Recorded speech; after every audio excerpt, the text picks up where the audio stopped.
All right, before you pack up that U-Haul and make the move to Red Deer, let's talk about some things that you're going to have to deal with once you're here. And my name is Kyle, and this is my Red Deer Alberta Living channel. We make videos about the entire city as well as the surrounding area.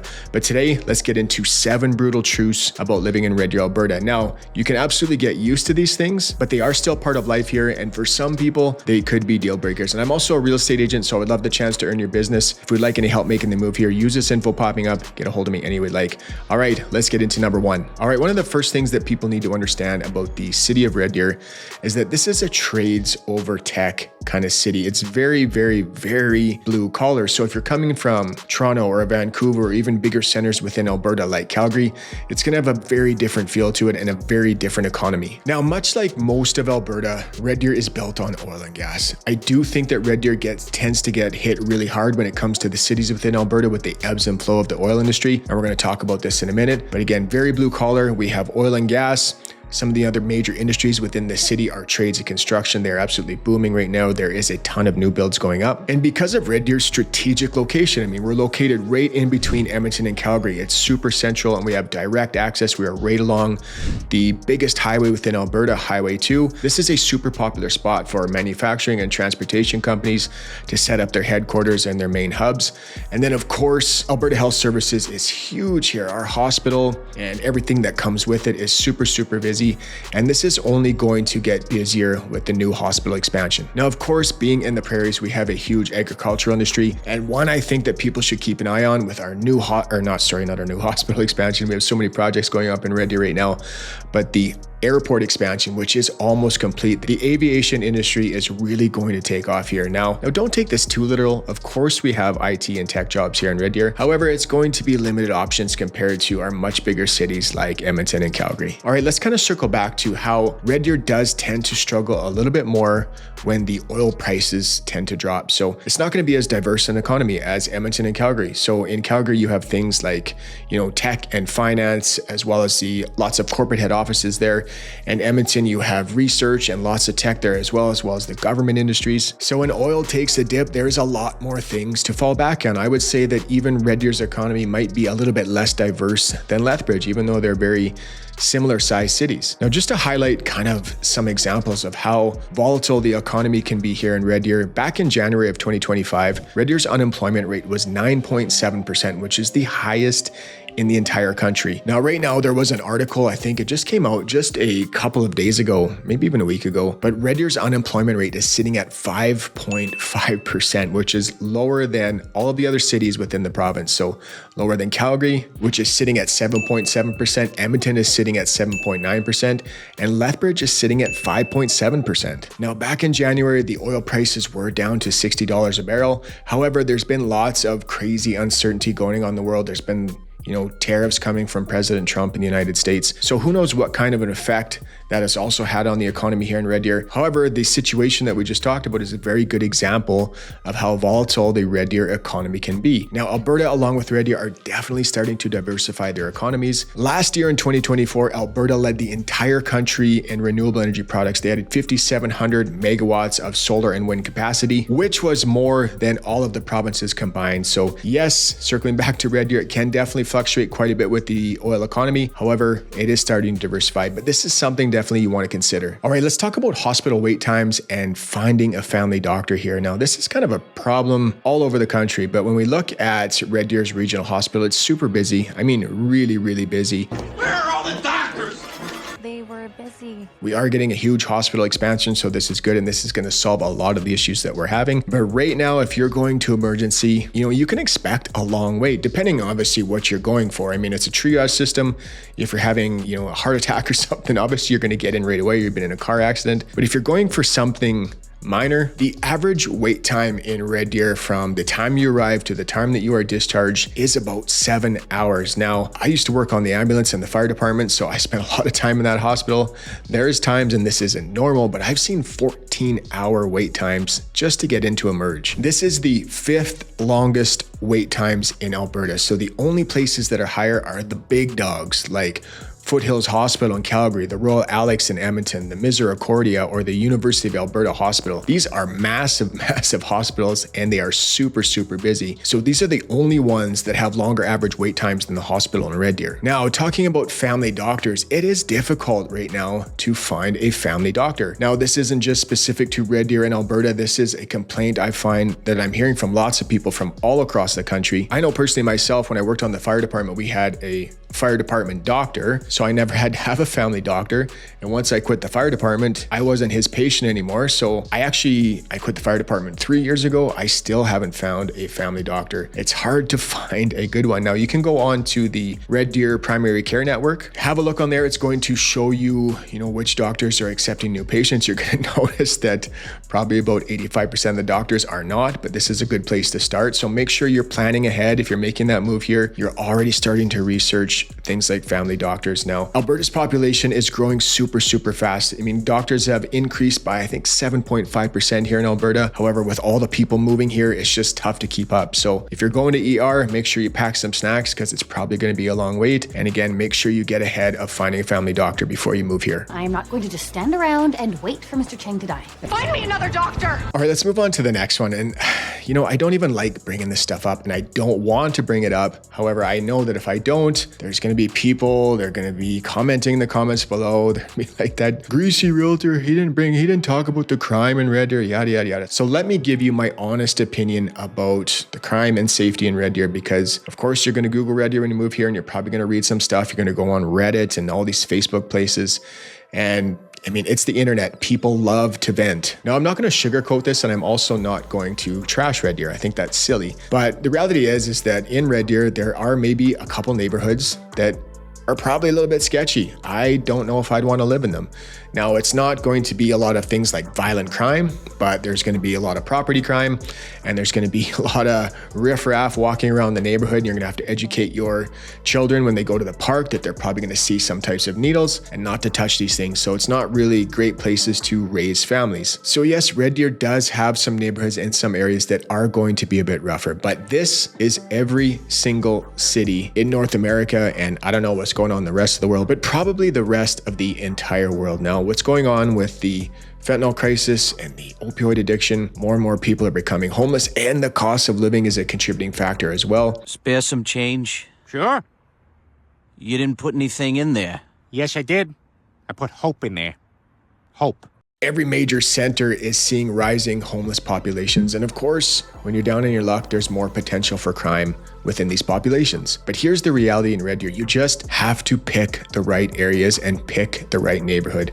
And if you don't want to deal with homeless populations and potentially increased crime, then you're not going to want to live in a bigger city. Not just Red Deer, but any city within the country. You're going to want to move to one of the surrounding smaller towns around these bigger centers. So do not let social media paint your whole picture. Red Deer is a city that definitely does have some issues, but it's got more good than going bad. And remember, on these forums and online, people love to vent. I mean, people call Lethbridge, Methbridge, and so many people love living in Lethbridge. So that is my rant about the crime and safety within the city of Red Deer. People read online before they move here, and they're always really concerned about this. And then they get here and they're like, oh man, this does not sound like what I read online at all. It's definitely got some pockets that you might want to avoid. But as I said before, it has a lot more good than bad. All right, let's move on to the next thing that people are super concerned about and could be a potential negative living here in Red Deer. Let's talk about the weather, particularly the winter and the hail. All right, everybody's concerned about the wintertime, but let's talk about the hail that we get in this part of Canada. Now, it is located in Hailstorm Alley. So within Alberta, Hailstorm Alley runs from about Lacombe, maybe a little bit farther north, all the way down south of Calgary to about High River. This is called Hailstorm Alley, and this gets some of the most hail within the country. Now, they say that the Red Deer area gets roughly 55 to 56 hailstorms a year. Now, depending on where you live, you might experience a handful of hailstorms, maybe 3 to 5 hailstorms throughout the summer. So far this year, though, it's been kind of a wet summer here, which has been, it's kind of nice, kept the smoke down, kept the forest fires away, but there's been 0 hailstorms in my area. Now, I don't want everyone to freak out about this. This isn't something that should really, deter you from moving here, most of the hailstorms are going to be insignificant. They're going to be pea-sized and they're not going to cause any damage. Now, occasionally we can get up to golf ball sized hails, which can hurt a lot, and those can definitely cause some damage. And then they can get even bigger than that sometimes. So there was a huge natural disaster, a hailstorm that happened. I can't remember how long ago this was. It walked the northeast part of Calgary as well as Airdrie, and it tore houses apart, it tore siding off, it smashed windows, but those are super rare. Now, there is a cloud seeding program in place, so I think they have around 5 to 6 planes around the Red Deer area. They do seed the clouds to reduce the size of those hails, but it's definitely something to be aware of for sure. So insurance can be a little bit higher here because of all the hail that we get. Now, most of the time, like I said, it's going to be pretty insignificant. In my entire life, I've had 2 instances, one where it damaged my truck, and then one where I actually had to put in a claim. Only one time I put in a claim and it rocked my house. So I had to get my shingles redone. My garage doors got beat up. Surprisingly, my truck was right out front and it didn't take any damage. So yes, we do get a lot of hail and crazy storms throughout the summer in this central Alberta area. All right, now let's move on to winter. And this one is something that scares a lot of people about moving here. I've talked to a lot of people online from British Columbia and Ontario, as well as the United States, who are thinking about moving here. And the biggest question they ask is, how bad are winters really? Now, they're definitely not as bad as they used to be. When I was a kid, we had a crap ton of snow every year. And I feel like the temperatures, they were quite a bit lower. They would just average a little bit lower. Right now, throughout the winter time, we're going to average about -5 to about -15. So it's not that bad at all. However, we do get the cold snaps, which can really catch people by surprise. Now, usually they only last a few days up to a week. Occasionally they can last longer. I think it was a couple winters ago where the entire month of February was like -30 and below. And I actually saw the coldest temperature of my life, -58 with the wind chill. We're there. Got a little dippy going too fast out here. Other than that month, the winter was super nice. But again, average temperatures are going to be -5 to -15 with some lows at nighttime. Now, the one great thing about living in Alberta is we have a dry climate, a very dry climate here. So those same temperatures, compared to the more humid provinces like British Columbia and Ontario, I'm told, I've never experienced winter in either of those places, but I'm told that they don't chill you to the bone. They're not that penetrating cold here in Alberta like they would be in British Columbia or Ontario. Now, some benefits of having that dry climate is that we don't get these big ice storms that knocks out the power grid. It's actually very rare for the power to go out in the wintertime. I can't even think the last time that happened to me. And when you're shoveling, you're gonna love the light, fluffy snow. It's not packed down and wet and damp snow that's super heavy. So if you just stay on top of it, quick shovel or grab a snowblower, that stuff is gonna be gone, no problem. Now, I think the biggest complaint about winters though is that they do set in here quite early. So usually end of October, beginning of November, and they stick around into March with, some possible snowstorms in April. Usually by April, we're pretty good. Back when I was younger, you would even see snowstorms on May long weekend. But nowadays, it seems to have changed a little bit. Again, usually by April, we're out of the thick of it and things are pretty good. And most people are starting to hit the golf course. But one of the biggest things, and this is even a complaint from me, who I've lived in Alberta my whole life, is that the winter just lasts too long. Once Christmas is over, New Year's is over, all the fun holidays are done. And then our coldest months are going to be January and February typically. Winter just sucks. We just want it to go away. We're done with it. Now, during that winter time, you're going to see reduced sunlight. So I think December 21st is the shortest day of the year. I think they say you'll get about 7 hours and 35 minutes of sunlight. So you're going to work in the dark in the wintertime. You're going home in the dark. This can really affect a lot of people. This can affect your mood. You can have that seasonal affective disorder. So it's definitely something to consider. However, one of the nice things about living in Alberta, or living in this area of Red Deer as well, is that we get a ton of sun. We average about 323 days of sun a year. And that, from helping a lot of people move here, they absolutely love it. Depending on where they come from, it can be overcast the whole time. It just makes those winter months and those colder temperatures a lot more bearable when the sun is out. Okay, let's move on to the next one. Let's kind of cover some more odds and ends and a little bit more nuanced things that people might not like about living in Red Deer. Now, first off, you hear a lot of people complain that Red Deer lacks kind of unique shopping options. I would say that the shopping and the restaurants in Red Deer, they're more practical, if that makes sense. They're more blue collar. It's going to check a lot of boxes. So we're going to have all of the big box stores. We're going to have a lot of chain restaurants. But again, it's super practical. So when you're looking for, I know personally myself, when I'm looking to go clothes shopping, or I need some more dress clothes or something. There is Milano for men in Red Deer, which has some great dress clothes. And even for more casual clothing, I'm heading up to West Edmonton Mall. I feel like the options around here are definitely going to be limited. And I don't know what the deal is nowadays with all these skinny jeans and stuff, but they drive me crazy. It's tough to find a pair of jeans that aren't skinny jeans anymore and hug your ankles. Like, man, I don't look good in them. So if you're used to things like big malls and trendy districts and unique shopping, I do feel like you're going to be underwhelmed by Red Deer. Bauer Mall is our most popular mall.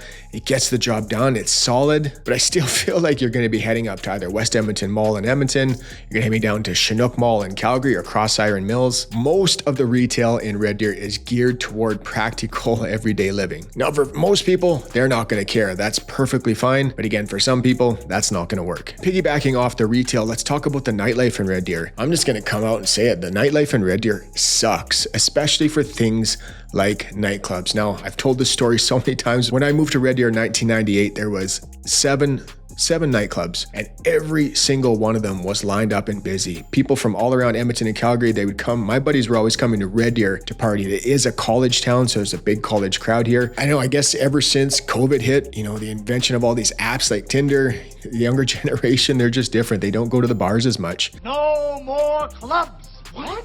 Yes. Your life is retail. So right now there's 2 nightclubs in Red Deer. We have the Silver Buckle, which is a great nightclub on the north end. It's a Western vibe. And then there's another one that just opened up on the south end in the old Toad and Turtle called Mad Hatters. I have no idea what that club is like or if it's any good, but we only have 2 options for nightclubs in a city of 100,000 people. So, we have great breweries and there's some amazing lounges, really good options to pick from. But we don't have any cool speakeasies. The Velvet Alva is kind of the closest I would say to that. You entered through a back alley downtown, but that one has even closed now, unfortunately. They said something about the rent getting too high. I do think Red Deer is a city that is great to raise a young family, but if you're single and you're looking for a super busy nightlife, oh man, I just feel like you're going to be super disappointed here. And the last thing that I want to touch on is the public transit here in Red Deer. I mean, it's nothing elaborate. It's bare bones. It's just a bus system. We're not big enough like Edmonton or Calgary to have an LRT or a C train. So you will be having to catch a bus to navigate the city. And although I don't take the bus, I've never taken the bus in Red Deer. I have a brother that takes it all the time. The biggest complaints I hear about our transit system is that the buses don't run often enough. So sometimes if you miss a bus, you might be waiting 30 minutes for the next one to come around. And a lot of the times you're having to catch multiple buses to get to your destination. There isn't one bus that just goes straight there. So not a super huge deal. I mean, Red Deer is known for its walking trails. We have over 110 kilometers of interconnected walking trails that can take you throughout the entire city. So